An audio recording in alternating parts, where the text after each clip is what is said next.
تو دوسرے جمعے تک اس کا دل نور سے منور رہے گا، یعنی اس کو ایک خاص نور نصیب ہوگا. اسی لیے ہم دیکھتے ہیں کہ جمعے کے دن اس کی تلاوت امت مسلمہ میں ایک عام طریقہ رہی ہے. اسی طرح ایک اور روایت میں آتا ہے حضرت عبداللہ بن عمر کی، قال رسول اللہ صلی اللہ علیہ وسلم من قرأ سورة الكهف في يوم الجمعة سطع له نور من تحت قدمه إلى عنان السماء يضيء له يوم القيامة وغفر له ما بين الجمعتين. رسول اللہ صلی اللہ علیہ وسلم نے فرمایا، جو شخص جمعہ کے دن سورہ کہف کی تلاوت کرے گا اسے اس کے پاؤں کے تلووں سے لے کر آسمان کی بلندی تک نور ملے گا جو قیامت کے دن اسے خوب روشنی پہنچائے گا. یہ تو آپ جانتے ہیں کہ قیامت کے دن ہر شخص کا نور اس کے ساتھ ہوگا، جتنے جتنے اس کے نیک عمل ہوں گے اسی کے مطابق اسے نور نصیب ہوگا. تو ان خوش نصیبوں میں وہ لوگ بھی ہوں گے جو باقاعدگی کے ساتھ جمعے کے دن سورہ کہف کی تلاوت کرتے ہیں. حضرت ابو سعید بیان کرتے ہیں کہ رسول اللہ صلی اللہ علیہ وسلم نے فرمایا، جس نے سورہ کہف کی تلاوت کی اس کے لیے اس کے مکان سے لے کر مکہ تک نور ہی نور پیدا کر دیا جائے گا. یعنی یہ صرف مسافتیں اس لیے بتائی گئی تاکہ انسان بہتر طور پر امیجن کر سکے کہ کتنا نور اس کو نصیب ہوگا. ایک اور روایت میں آتا ہے، جس شخص نے سورہ کہف اس طرح پڑھی جس طرح نازل ہوئی ہے اس کے لیے قیامت کے دن نور ہی نور ہوگا. کیا مطلب ہے اس کا؟ یعنی اس کا حق ادا کرتے ہوئے، یعنی حق کے تلاوت ادا کرتے ہوئے. حق کے تلاوت کیا ہے؟ ہر حرف کا حق دینا، اور پھر اس کے علاوہ جہاں رکنا چاہیے وہاں روکنا، جہاں مد ہو مد، جہاں شد ہو شد، یعنی تلاوت کے جو آداب ہیں ان کو ملحوظ رکھتے ہوئے. بعض اوقات ایسا ہوتا ہے نا کہ ہم تلاوت کر رہے ہوتے ہیں لیکن صرف خانہ پوری کرتے ہیں، اور خصوصاً جب کوئی لمبی صورت پڑھنی ہو تو پھر ہم کیا کریں گے؟ کچھ حروف کی ادائیگی صحیح نہیں ہوگی، کچھ بیچ میں جسے کہتے ہیں نا کھا گیا. اس طرح نہ پڑھا جائے. جہاں عذاب کی آیتیں آئے وہاں پر عذاب سے پناہ مانگی جائے، جہاں جنت کی بات آئے وہاں جنت طلب کی جائے. اور اس میں بڑی بات یہ بھی کہ سمجھا بھی جائے، اس کو سمجھے بغیر تو حق ادا نہیں ہوتا. اسی طرح ایک اور روایت میں آتا ہے کہ جس نے جمعہ کے دن سورہ کہف پڑھی تو وہ 8 دنوں تک ہر قسم کے فتنوں سے محفوظ رہے گا. اگر اس عرصے میں دجال بھی آ جائے تو اس کے فتنے سے بھی بچا لیا جائے گا. اسی طرح بعض روایات میں 10 دن کے گناہ معاف ہونے کا ذکر بھی ہے. پھر اسی طرح ایک اور روایت میں آتا ہے، نبی صلی اللہ علیہ وسلم نے فرمایا، جس گھر میں رات کو سورہ کہف تلاوت کی گئی اس گھر میں اس رات شیطان داخل نہیں ہوتا، یعنی اس سے شیطان کا داخلہ بند ہوتا ہے. پھر اسی طرح حضرت براء بن عازب کی روایت ہے کہ ایک دفعہ حضرت اسید بن حضیر رات کے وقت یعنی تہجد میں سورہ کہف پڑھ رہے تھے، تلاوت کر رہے تھے کہ ان کے قریب ان کا گھوڑا 2 رسیوں سے بندھا ہوا تھا کہ اچانک بادل نے اسے ڈھانپ لیا اور وہ بادل مسلسل نزدیک ہوتا جا رہا تھا اور گھوڑا بھاگنے کی کوشش کرنے لگا. جب صبح ہوئی تو ان صحابی نے یعنی حضرت اسید نے یہ واقعہ نبی صلی اللہ علیہ وسلم سے بیان کیا تو آپ نے فرمایا، یہ وہ سکینت تھی جو قرآن کی تلاوت کی وجہ سے نازل ہوئی، یعنی سورہ کہف کے پڑھنے سے یہ سکینت نازل ہوئی. سکینت کا کیا مطلب ہے؟ اس کے بارے میں حضرت علی فرماتے ہیں کہ سکینہ ایک اڑنے والی روح ہے. ایک اور قول ہے کہ یہ اللہ کی رحمت اور سکون قلب ہے. بعض علماء کہتے ہیں کہ اس سے مراد اطمینان، وقار یا فرشتوں کا نزول ہے. اور احادیث میں بھی لفظ سکینت آتا ہے کہ جو اللہ کا ذکر کرتے ہیں مل کر ان پر سکینت نازل ہوتی ہے. تو یہ سکینت کیا ہے؟ یعنی یہ سکون قلب ہے، اطمینان ہے، اللہ کی رحمت ہے اور فرشتوں کا نازل ہونا ہے. تو سورت شروع ہوتی ہے بسم اللہ الرحمن الرحیم، الحمد للہ الذی انزل علی عبدہ الکتاب ولم یجعل لہ عوجا. الحمد للہ، سب تعریف اللہ کے لیے ہے، سب شکر اللہ کے لیے ہے. الذی انزل علی عبدہ الکتاب، جس نے اپنے بندے پر کتاب نازل کی یعنی قرآن. کیسی کتاب؟ وَلَمْ يَجْعَلْ لَهُ عِوَجًا، اور نہیں بنائی اس کے لیے کوئی ٹیڑھ، یعنی اس کتاب میں کوئی کجی، کوئی عیب اور کوئی ٹیڑھ نہیں رکھی. اب دیکھ رہے ہیں کہ سورت کی ابتدا الحمدللہ سے ہو رہی ہے. قرآن پاک کی ابتدا بھی اس سے ہوتی ہے اور سورۃ الکہف کی بھی۔ قرآن حکیم میں 38 بار الحمدللہ کا لفظ آتا ہے اور 5 سورتوں کی ابتدا اس لفظ سے ہوتی ہے۔ الحمدللہ اگرچہ اللہ تعالیٰ کی تعریف کا کلمہ ہے، بہت بابرکت، بہت پاکیزہ اور بہترین کلمہ ہے، لیکن اسے حدیث میں سب سے افضل دعا بھی کہا گیا ہے۔ یعنی الحمدللہ جس میں ہم مانگتے نہیں ہیں کچھ، لیکن الحمدللہ کہنا ایسا ہے جیسا کوئی شخص کوئی دعا مانگ رہا ہو، اور صرف دعا ہی نہ مانگ رہا ہو بلکہ افضل ترین دعا مانگ رہا ہو، اور کہنے میں کیا ہے؟ اللہ تیرا شکر ہے، سب تعریف اللہ کے لیے ہے۔ نبی صلی اللہ علیہ وسلم نے الحمدللہ الذی لم یتخذ ولدا کی جو آیت ہے اس کو عزت والی آیت قرار دیا ہے، اور ہم دیکھتے ہیں کہ دن میں کئی دفعہ ہم لفظ الحمدللہ استعمال کرتے ہیں۔ الحمد جہاں اللہ تعالیٰ کے شکر کی بات ہے، وہاں نعمتوں کی حفاظت کا ذریعہ بھی ہے۔ جب کوئی بندہ الحمدللہ کہتا ہے تو اس سے اس کی نعمتوں کی حفاظت ہوتی ہے۔ حضرت ابو ہریرہ رضی اللہ تعالیٰ عنہ فرماتے ہیں کہ ایک دن میں رسول اللہ صلی اللہ علیہ وسلم کے ہمراہ اس حالت میں باہر نکلا کہ آپ کا ہاتھ مبارک میرے ہاتھ میں تھا اور میرا ہاتھ آپ کے ہاتھ میں تھا۔ آپ کا گزر ایک شکستہ حال اور پریشان شخص کے پاس سے ہوا، یعنی بہت ہی تکلیف میں تھا وہ شخص۔ آپ نے اس سے پوچھا کہ کیا بات ہے، کیوں پریشان ہے؟ اس نے عرض کیا، اے اللہ کے رسول صلی اللہ علیہ وسلم، بیماری ہے، تنگ دستی ہے، اس کی وجہ سے یہ حال ہو گیا ہے۔ اب دیکھیں کہ بیماری بذات خود بھی ایک تکلیف دہ چیز ہے، اور کہاں یہ کہ اس پر انسان کے پاس علاج کے پیسے بھی نہ ہوں، تو پھر حال کیا ہو سکتا ہے؟ تو آپ صلی اللہ علیہ وسلم نے فرمایا، کیا میں تجھے ایسے کلمات نہ بتاؤں جن کے پڑھنے سے تیری بیماری اور تنگ دستی دور ہو جائے گی؟ تو اس نے عرض کی، علمنی یا رسول اللہ، کہ اے اللہ کے رسول صلی اللہ علیہ وسلم، مجھے ضرور وہ کلمات آپ سکھا دیجئے۔ تو آپ نے فرمایا کہ یہ دعا پڑھا کرو، توکلت علی الحی الذی لا يموت، الحمد للہ الذی لم یتخذ ولدا ولم یکن له شریک فی الملک ولم یکن له ولی من الذل وکبرہ تکبیرا۔ ترجمہ کیا ہے؟ میرا بھروسہ اس ذات پر ہے جو زندہ ہے، اسے کبھی موت نہیں آئے گی، تمام تعریفیں اسی اللہ تعالیٰ کے لیے ہیں جس نے کسی کو اپنا بیٹا نہیں بنایا، اس کی بادشاہی میں نہ کوئی شریک ہے اور نہ کوئی عاجزی کی وجہ سے اس کا مددگار ہے، اور اس کی خوب بڑائی بیان کرو، وکبرہ تکبیرا۔ اس شخص نے اس وظیفے کو یا اس ذکر کو اپنا معمول بنا لیا، تو کہتے ہیں کہ اس شخص کی بیماری جاتی رہی، غربت جاتی رہی، اور اس کی بجائے اس کو خوشحالی نصیب ہوئی۔ اور حضرت ابو ہریرہ رضی اللہ تعالیٰ عنہ جو تھے وہ بھی سن رہے تھے اس کلمے کو، تو انہوں نے بھی سن کر اس کو پڑھنا شروع کر دیا۔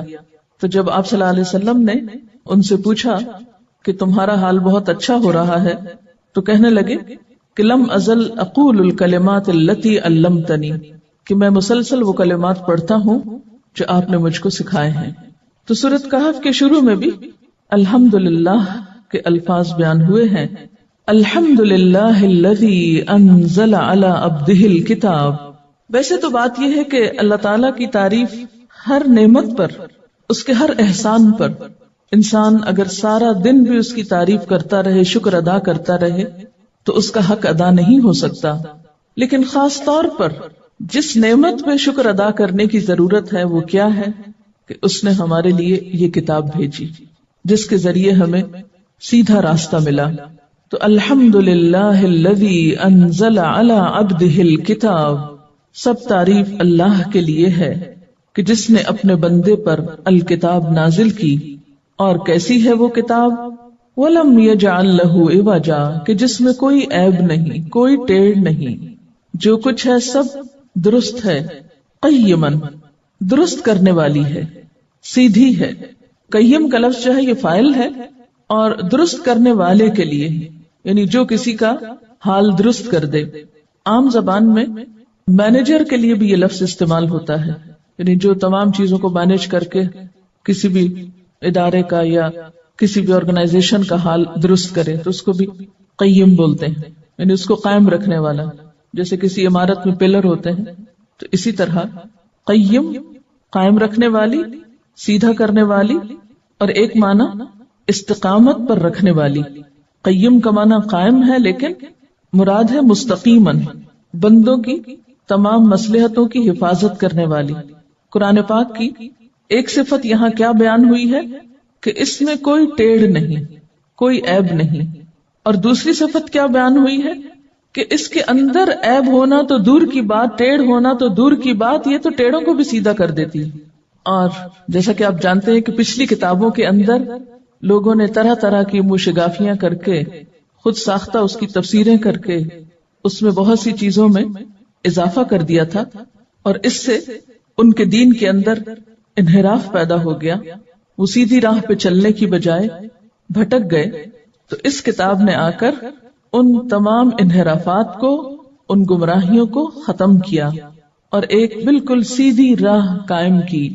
یعنی یہ کتاب خود بھی قائم ہے اور دوسروں کو بھی حق پر قائم رکھنے والی ہے، خود بھی کامل ہے اور دوسروں کے اندر بھی کمال پیدا کرنے والی ہے.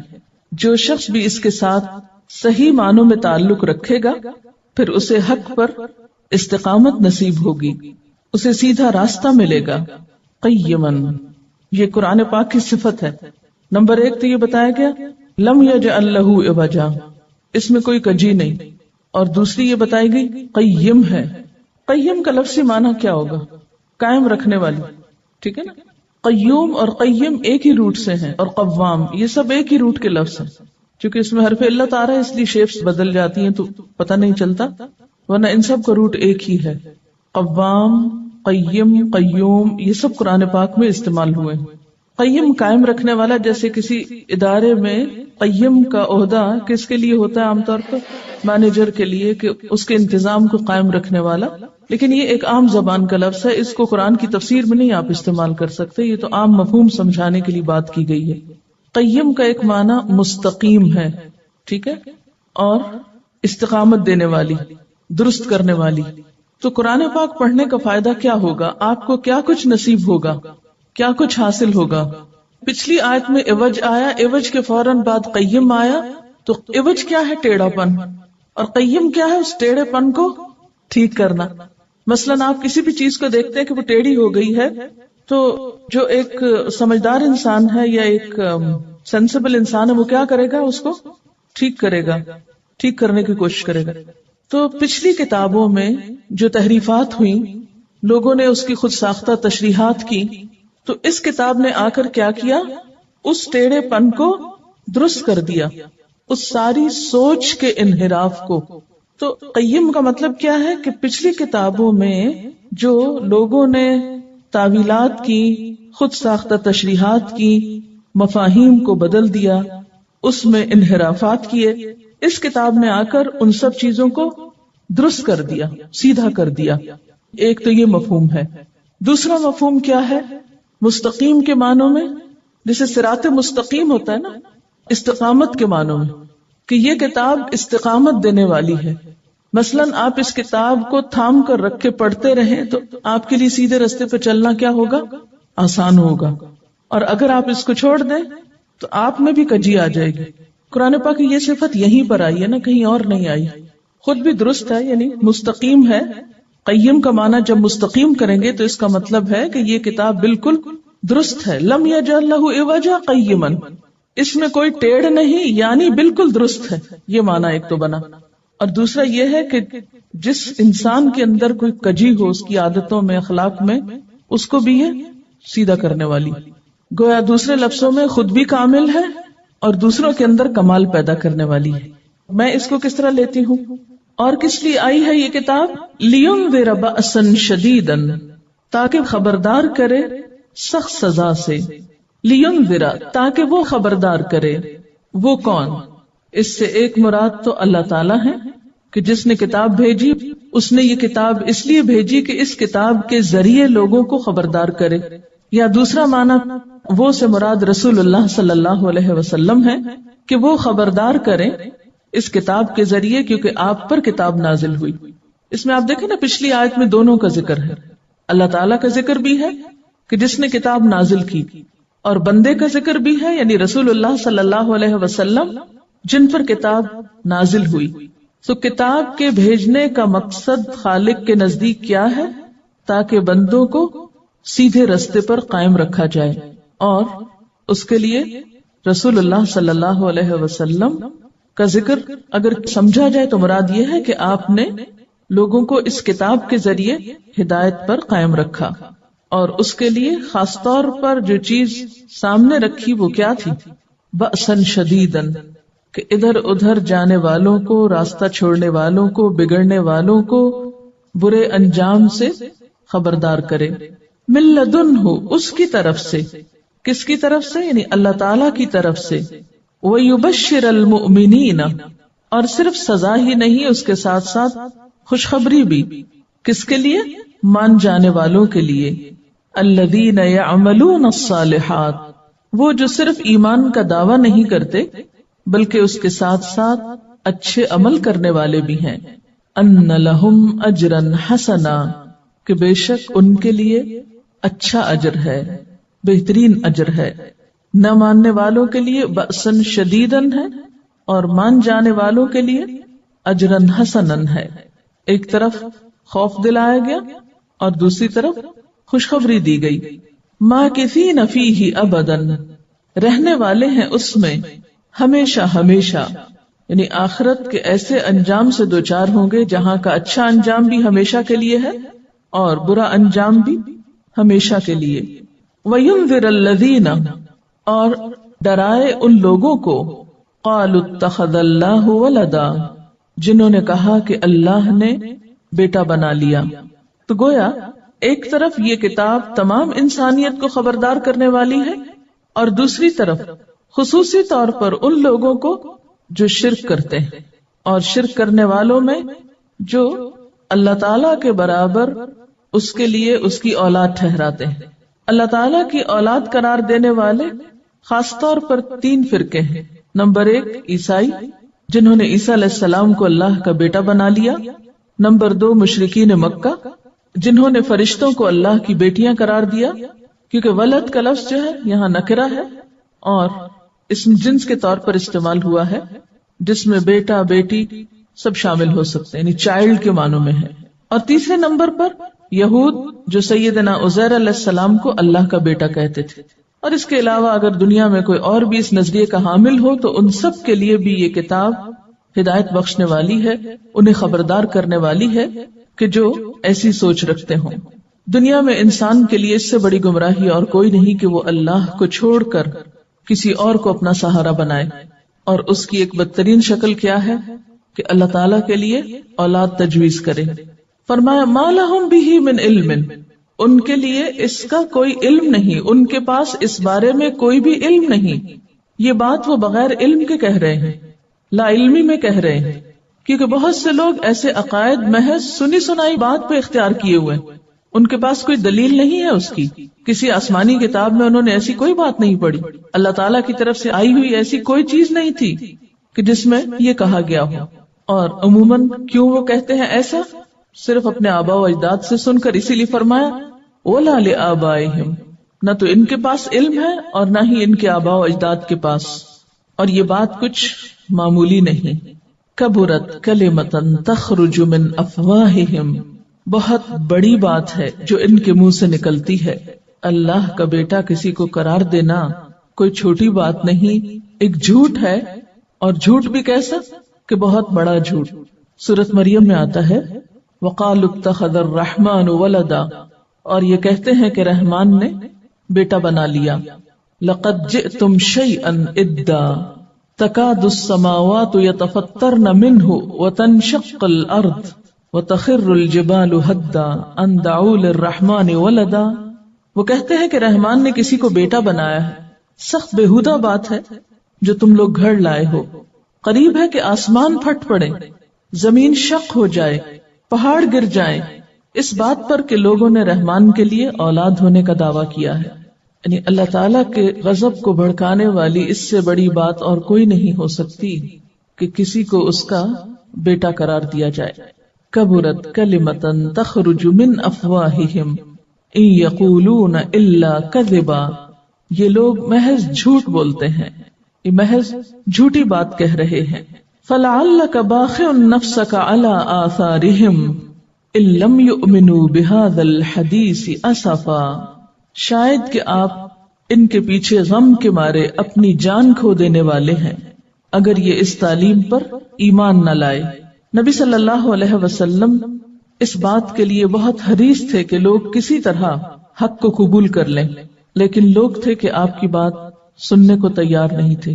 یہاں پر لفظ باخعن استعمال کیا گیا ہے، بے خعین، بخع، غم میں اپنے آپ کو ہلاک کرنا، یعنی آپ صلی اللہ علیہ وسلم کی اندرونی کیفیت کی ایک بہترین تصویر پیش کی گئی ہے کہ آپ کے دل میں انسانیت کا کتنا دکھ اور درد تھا، آپ انہیں تباہی سے بچانے کے لیے کس قدر بے چین تھے، کتنے سنجیدہ تھے آپ اپنے مشن میں، کتنی حرص تھی آپ کو اس بات کی کہ لوگ ہدایت قبول کر لیں۔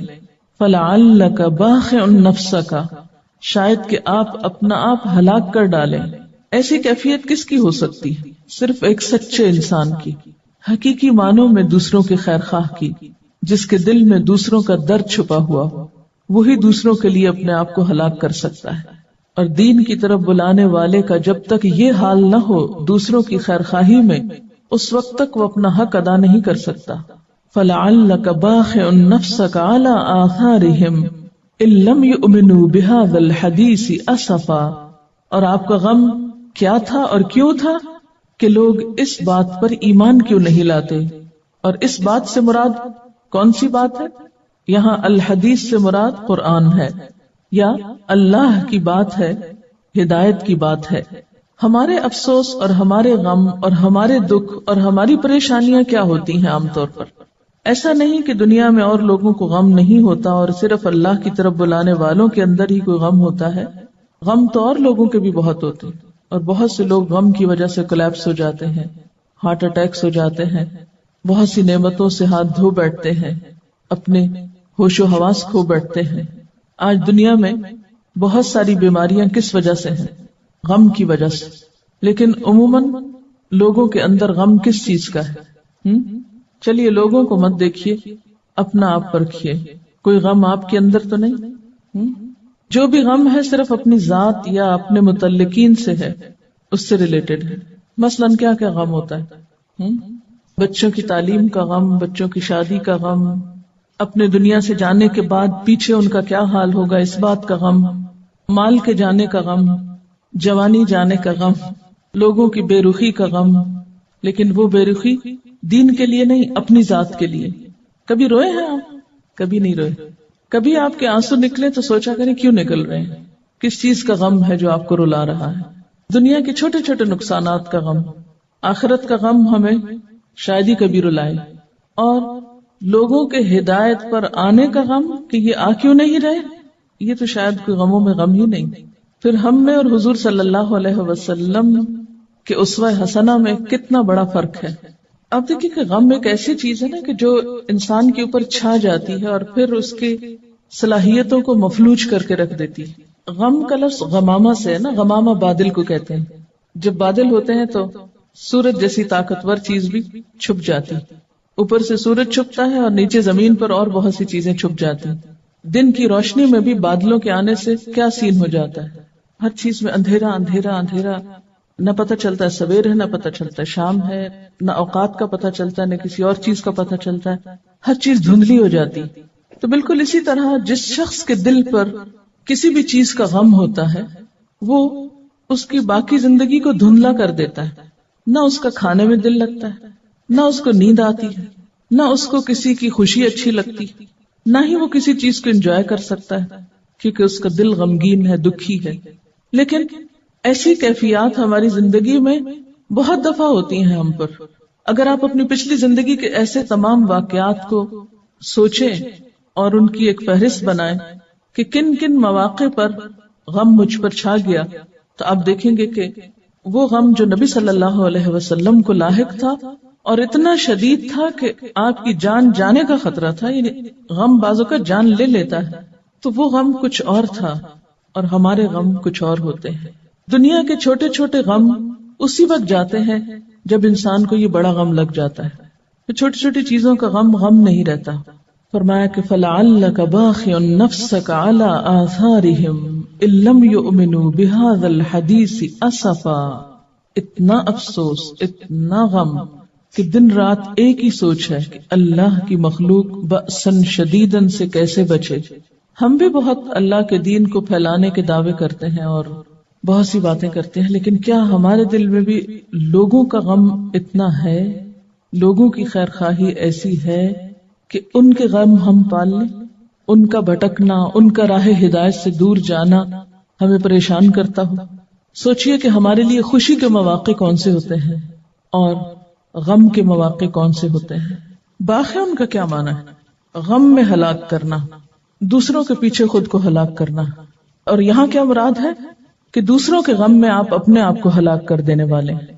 یوں لگتا ہے کہ دوسروں کے غم میں آپ خود کو گھلا دیں گے، خود کو ہلاک کر ڈالیں گے. اور وجہ کیا ہے اس غم کی؟ إِن لَّمْ يُؤْمِنُوا بِهَٰذَا الْحَدِيثِ أَسَفًا. سخت قسم کا افسوس اس بات پر کہ لوگ اس کتاب کو مانتے کیوں نہیں.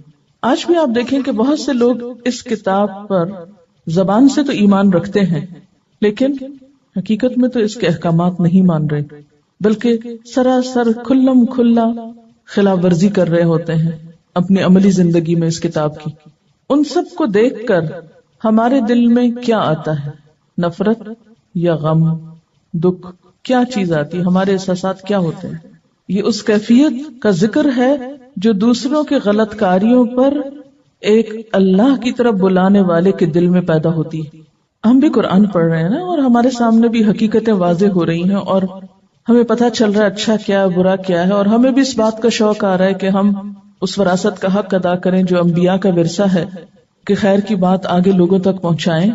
تو جب ہمیں کوئی اچھی بات پتہ چل جاتی ہے اور ہم اس پر شوق سے عمل بھی کرنے لگتے ہیں اور ہم دیکھتے ہیں کہ ہمارے آس پاس لوگ وہ نہیں کر رہے، تو انہیں دیکھ کر ہمارا طرز عمل کیا ہوتا ہے، ہمارے احساسات کیا ہوتے ہیں اور کیا ہونے چاہیے. مثلا نمبر 1 کہ ان کا بنے گا کیا، ان کا بنے گا کیا. ظاہر غلط کام کر رہے ہیں تو غلط ہی نتیجہ نکلے گا نا. یہ تو نہیں ہو سکتا کہ کوئی شخص چغلی کر رہا ہو، غیبت کر رہا ہو، دوسروں کے ساتھ بدزبانی کر رہا ہو اور وہ اس کے بدلے میں جنت میں چلا جائے. یہ تو نہیں ہو سکتا نا. جب آپ دیکھتے ہیں کہ کوئی شخص انتہائی غلط کام کر رہا ہے کسی بھی قسم کا، بدزبانی کے علاوہ، کیونکہ بدزبانی نظر آ جاتی ہے نا، کہیں غلط کام نظر نہیں آتے، اس لیے میں نے اس کی مثال دی. تو ہمیں دیکھ کر کیا محسوس ہوتا ہے؟ کیا افسوس ہوتا ہے، اسفا، یا نفرت ہوتی ہے کہ کتنے خراب لوگ ہیں، کتنے گمراہ لوگ ہیں، یا خوش ہوتے ہیں اچھا ہے جائیں جائیں جہنم میں، ہم اکیلے ہی جنت میں جائیں گے. یا یہ کہ اپنی نیکی بہت کھل کے نظر آنے لگتی ہے کہ شکر ہے ہم تو بڑے نیک ہیں، اور دوسروں کو آپ لک ڈاؤن کرنے لگتے ہیں، حقارت کے جذبات ہوتے ہیں. یا یہ کہ غصہ آتا ہے. میرا سوال آپ سے یہ ہے، لکھیے، سوال یہ ہے کہ کسی کو غلط کام کرتے دیکھ کر میری کیفیت کیا ہوتی ہے، میرے جذبات کیا ہوتے ہیں، میرے احساسات کیا ہوتے ہیں؟ نفرت کے، غصے کے، حقارت کے، افسوس کے، خیر خواہی کے. ان میں سے ٹھیک پر نشان لگائیے اور باقیوں کو کراس کر دیجیے. کیونکہ یہاں پر آ رہا ہے نا کہ علی آثارہم، ان کے آثار پر. مراد اس سے ہے ان کی روش پر یا ان کے پیچھے. آثار اثر کی جمع ہے نا، نشان کو کہتے ہیں. یعنی جو کچھ ان کے کاموں کا نشان لگ رہا ہے، یا جو کچھ ان کے عمل کے اثرات معاشرے پر مرتب ہو رہے ہیں. کہ آپ کہیں جا رہے ہیں اور کسی کو آپ نے غلط کام کرتے ہوئے دیکھا، مثلا کوئی کوڑا پھینک رہا ہے گلی میں، دوسروں کے لیے اذیت ہے بہت. آپ صلی اللہ علیہ وسلم نے رستوں میں کوڑا پھینکنے والوں کے اوپر لعنت فرمائی ہے. اب اس میں یہ ہے کہ ابتدا میں جب آپ کسی کو دیکھتے ہیں کہ غلط کام کرتے ہوئے، تو آپ کو پریشانی ہوتی ہے کہ یہ غلط ہو رہا ہے، پھر ہمدردی بھی آتی ہے. لیکن نبی صلی اللہ علیہ وسلم صرف پریشان نہیں ہوتے تھے، صرف ان کو ہمدردی نہیں ہوتی تھی، ان کا مقام کیا تھا کہ وہ تڑپتے تھے دوسروں کے غلط کاموں پر، دوسروں کے گناہوں پر تڑپتے تھے. میرا سوال آپ سے یہ ہے کہ کیا ہمارے دل میں دوسروں کی غلطیوں پر تڑپ آئی ہے کہ نہیں آئی؟ آپ دیکھیں نا کہ اس فیلنگ کے بعد آپ کا ایک عمل شروع ہوتا ہے. آپ کا عمل اس احساس پر مبنی ہوتا ہے. مثلا اگر آپ کو کسی سے ہمدردی ہے تو آپ بیٹھے نہیں رہیں گے، اگر آپ کسی بات پہ پریشان ہیں، کسی کے کسی حرکت پہ پریشان ہیں، تو بھی آپ کا ایک عمل ضرور ہوگا اس پر، یعنی اس ایکشن کا ایک ری ایکشن آپ کے اندر آئے گا. اور جو کچھ ہم تبلیغ کے میدان میں کرتے ہیں وہ دراصل ری ایکشن ہے ہمارا کس کے خلاف؟ معاشرے کی خرابیوں کے خلاف. یعنی تبلیغ اور اصلاح کا کام جو ہے یا دین کی تعلیم کا کام دراصل ایک ری ایکشن ہے. یعنی مجھ سے بہت سے لوگ پوچھتے رہتے ہیں کہ آپ کو کیسے خیال آیا یہ سب کچھ کرنے کا، آپ نے یہ کیسے شروع کیا، کیوں شروع کیا؟ تو میں یہی کہتی ہوں کہ میں اپنے آس پاس جو کچھ دیکھتی تھی وہ مجھے پریشان کرتا تھا، تو مجھے اس کا کوئی حل نظر نہیں آتا تھا سوائے اس کے کہ قوم کو ایک اویئرنیس دی جائے. اب آپ دیکھیں کہ کسی بھی چیز کا کوئی ری ایکشن کس درجے کا ہوگا، کم یا زیادہ. ہمدردی کا ری ایکشن کچھ اور ہوگا، پریشانی کا اور ہوگا، نفرت کا کچھ اور ہوگا، غصے کا کچھ اور ہوگا، اور تڑپنے کا کچھ اور ہوگا. جس چیز پہ آپ تڑپ کے رہ جاتے ہیں اس پر آپ کا ری ایکشن کچھ اور ہوتا ہے. آپ صلی اللہ علیہ وسلم کے اندر یہ تڑپ اس لیے تھی کہ آپ آخرت کو اپنی آنکھوں سے دیکھ رہے تھے نا، ایک طرح سے یقین بہت پختہ تھا. جنت دوزخ آپ کو دکھائی بھی گئی تھی، جبریل آپ کے سامنے آتے تھے، جو کچھ آپ دیکھ رہے تھے اس پر 100% یقین تھا. ہم بہت کچھ جانتے لیکن ہمارا یقین کچھ نہیں ہے. یعنی عام طور پر یہ ہوتا ہے کہ جب ہم تڑپتے بھی ہیں تو خود ہی اس پر کو مرہم رکھ لیتے ہیں اور اس تڑپ کو کم کرنے کی کوشش کر کے تو کہتے ہیں اب کیا کر سکتے ہیں، تعویلیں کر لیتے ہیں نا تڑپ کی بھی. بعض اوقات ایٹ ٹائمز تڑپ پیدا ہوتی لیکن تعویلیں کر لیتے ہیں، مجبوریاں کیا کریں، بس اللہ مالک غفور رحیم ہے، سب کا ٹھیک ہو جائے گا. لیکن ہماری وہ تڑپ کسی پازیٹو ایکٹیویٹی میں نہیں بدلتی. نتیجہ کیا ہوتا ہے کہ ہم جہاں کھڑے ہیں وہیں رہ جاتے ہیں. عموماً یہ ہوتا ہے کہ جب ہم کسی میں خرابی دیکھتے ہیں تو کرٹیسائز کرنا اپنا فرض سمجھتے ہیں، یہ اتنے باغی ہیں، سرکش ہیں، یہ خرابی وہ خرابی، لیکن اس سے آگے ہماری کوئی صلاحیت کام نہیں کرتی کہ پھر ہمیں کرنا کیا ہے. اس طرف نہیں ہماری سوچ کا رخ موڑتا کہ ہمیں پھر کرنا کیا ہے. اللہ کا باقی ان کی بات ہوئی کہ اپنی عملی زندگی میں ہم اس معاملے میں کس طرح کوتاہی کا شکار ہیں.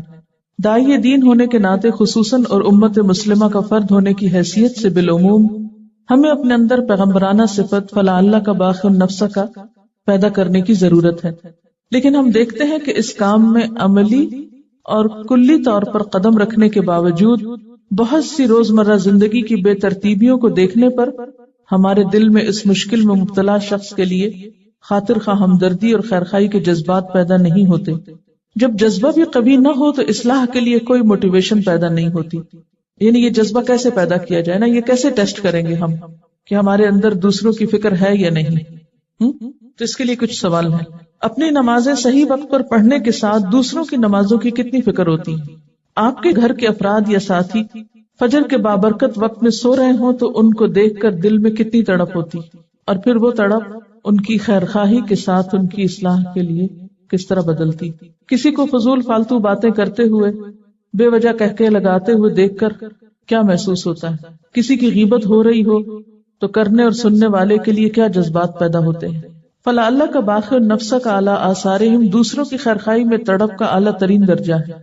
جس طرح کسی بھی اعلیٰ مقام تک پہنچنے کے لیے سلسلہ وار مراحل درکار ہوتے ہیں اور متعین مقام درجہ یا صفت کے حصول کے لیے باقاعدہ اور شعوری کوشش کی جاتی، جس دنیا میں بھی کو درجہ پانے کے لیے سٹیپ بائی سٹیپ آگے بڑھتے ہیں، اسی طرح خیرخواہی اور فکر کا یہ درجہ پانے کے لیے بھی مسلسل کوششوں کا سلسلہ درکار ہے، اور اس سے منسلک بہت سی دوسری چیزوں کی اصلاح اور درستگی کی ضرورت ہوتی ہے. مثلا نماز میں عین جائے نماز پہ کھڑے ہو کر کامل خشوع و خضوع کی توقع اس وقت تک بے سود ہے جب تک کسی نے نماز کے دیگر ارکان اور شرائط کا خیال نہ رکھا ہو. مثلا وضو اچھی طرح نہ کیا ہو تو نماز میں خشوع کیسے آ سکتا ہے؟ بالفرض اگر کسی نے نماز کے سب تقاضے تو پورے کر لیے لیکن دل میں اس ہستی کی عظمت و جلال کا احساس نہیں کیا جس کے حضور وہ حاضر ہونے جا رہا ہے، اس کا دل دنیا ہی کی فکروں میں ہے، یا نماز شروع ہونے تک غفلت کی کیفیت ہے اور ہنسی مذاق ہو رہا ہے، تو بھی مطلوبہ چیز حاصل نہیں ہو سکتی، وہ معراج نصیب نہیں ہو سکتی. اسی طرح داعی دین اعلیٰ ترین مطلوبہ صفت فلا اللہ کا باقی النفس کا اس میں اس وقت تک پیدا نہیں ہو سکتی جب تک کہ اللہ کے بندوں سے حقیقی خیرخواہی نہ ہو. یہ خیرخواہی کوئی سطحی چیز نہیں ہوتی اور نہ ہی فی الفور خود پہ طاری کی جا سکتی ہے، یعنی جلدی سے ہم کہیں کہ اب ہم اپنے اندر ڈال لیں، بلکہ یہ دل کا وہ احساس ہے جو سچی محبت سے پیدا ہوتا ہے. مومن بننے کے لیے بھی ضروری ہے کہ باہم محبت کی جائے، اور محبت کا جذبہ اپنے اندر پیدا کرنے کے لیے اللہ تعالیٰ سے دعا اور کوشش ضروری ہے. حضور صلی اللہ علیہ وسلم نے ہمیں محبت کا راز بھی بتا دیا، آپس میں کثرت سے سلام کرنا، اور سلام بھی صرف الفاظ نہیں، دوسرے شخص کو بار بار یہ پیغام دینا ہے کہ وہ آپ کی طرف سے ہر طرح کے امن اور سلامتی میں ہے، ہر شر سے محفوظ ہے۔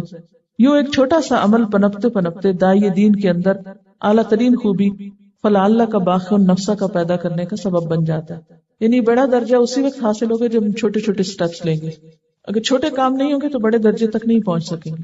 اس بات کے فوراً بعد فرمایا اِنَّا جَعَلْنَا مَا عَلَى الْأَرْضِ زِينَةً لَهَا لِنَبْلُوَهُمْ أَيُّهُمْ أَحْسَنُ عَمَلًا، بے شک ہم نے جو کچھ زمین پر ہے اسے زمین کی زیبائش بنا دیا، یعنی جو بھی نباتات ہیں، حیوانات ہیں، پہاڑ ہیں، معدنیات ہیں، انسان ہیں، جن کی وجہ سے زمین پر ایک خاص حسن ہے، خوبصورتی ہے، یہ سب کچھ کیا ہے؟ دراصل زمین کی رونق۔ یہ سب ہم نے کیوں بنایا؟ لنبلوہم، کہ ہم ان کی آزمائش کریں۔